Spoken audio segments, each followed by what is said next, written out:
Muito obrigado, Sra. Presidente, Srs. Ministros, Sr. Secretário de Estado, Sras. e Srs. Deputados.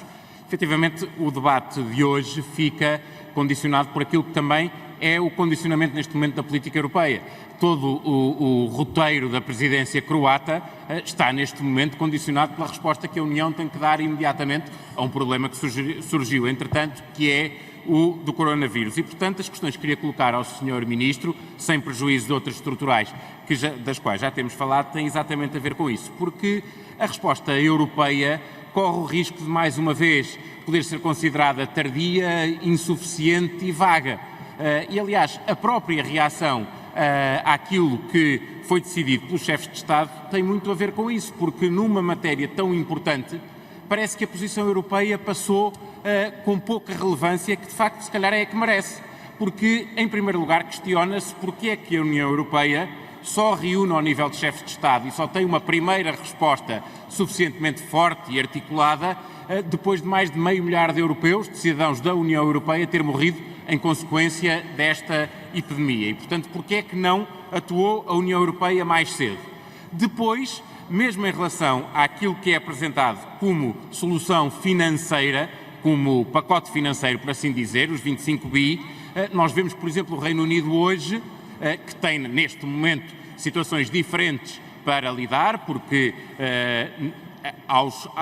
àquilo que é o esforço da União Europeia, naturalmente que acresce o esforço nacional de cada Estado-membro, o Reino Unido faz o esforço por si só, mas apresenta um pacote de 30 bis superior àquele que a União Europeia apresentou ontem, com esta ressalva que naturalmente torna a situação diferente. E, portanto, é fundamental perguntar se este pacote é suficiente e uma pergunta que o próprio Primeiro-Ministro fez ontem e, portanto, pedi ao Sr. Ministro comentário sobre isso, que é o rigor da União Europeia em seguir um roteiro que define. Porque, obviamente, que todos temos a preocupação de que se possam repetir erros da crise de 2008, quando a União Europeia começou com uma resposta e depois alterou essa resposta, introduzindo critérios que a comprometiam substancialmente. E, portanto, o que eu quero perguntar é que garantias é que existem. Não é uma atualização. Não vamos falar sobre a componente nacional do problema, Sr. Ministro, porque aí a exigência de responsabilidades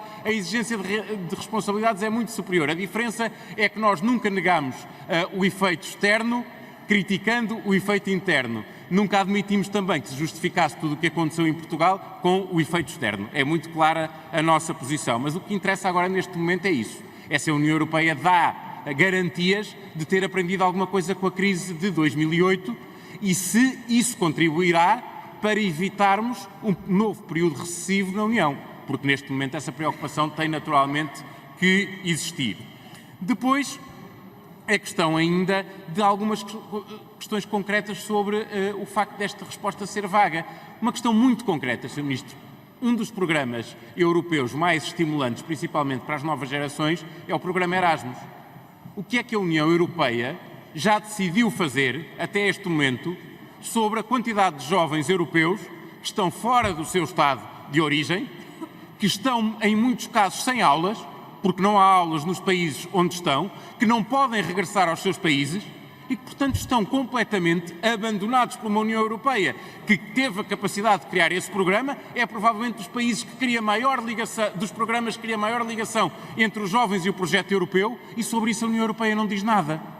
Não diz absolutamente nada. O que é que deve acontecer? O que é que se deve fazer? O que é que cada Estado-membro deve fazer? O que é que cada estudante deve fazer? O que é que cada instituição de ensino deve fazer?